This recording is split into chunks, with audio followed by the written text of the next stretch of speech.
Lorsque nous lisons la parabole du semeur, Marc 4, nous voyons une des raisons pour laquelle le fruit n'est pas produit. Il est dû au manque de racines. Qu'est-ce que des racines? C'est cette partie de la plante qui ne se voit pas. Dans la vie d'un chrétien, elle représente son histoire secrète avec le Seigneur. Celui qui n'a pas une histoire secrète avec le Seigneur vit uniquement pour être vu des hommes. Puis-je vous poser une question sans détour? Quelle proportion de votre vie est vécue dans le secret? Est-il quelque chose qui soit soustrait aux yeux des hommes? Votre vie de prière se limite-t-elle aux prières que vous exprimez dans les réunions de prière? Votre connaissance de la parole de Dieu est-elle bornée uniquement parce que vous prêchez?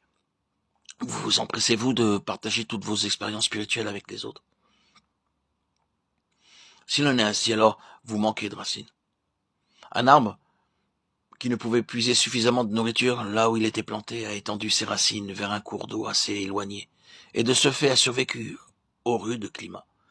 Il y a des arbres qui fleurissent au milieu de l'aridité environnante et du soleil accablant, car ils vont au-delà du terrain stérile et plongent leurs racines loin de la surface, à la recherche des sources cachées.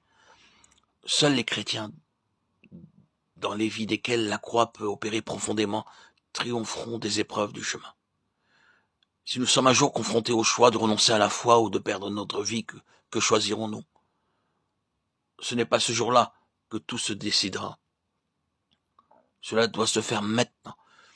Il n'y a de vrai martyr que lorsque la vie de celui-ci s'est enracinée en Christ, bien avant le jour de l'épreuve.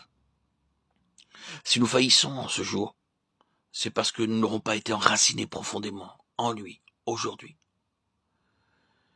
Une autre raison dans le manque de fruits persistant, c'est un terrain rocailleux. Certains entendent la parole, la reçoivent immédiatement. Mais il y a des lieux rocailleux dans leur vie qui empêchent la croissance. La dureté de cœur est un empêchement au développement spirituel.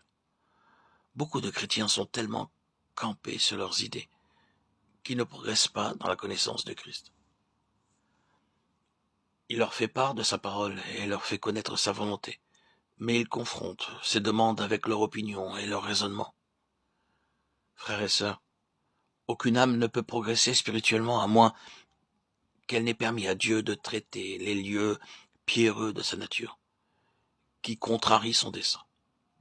Son dessein s'accomplit seulement à travers ceux qui ont un esprit contrit et qui tremblent à sa parole.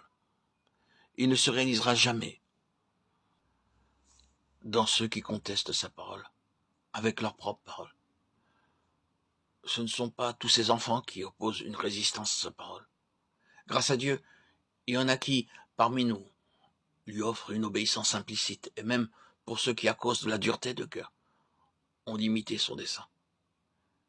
Il peut faire ce qu'il a fait pour les autres.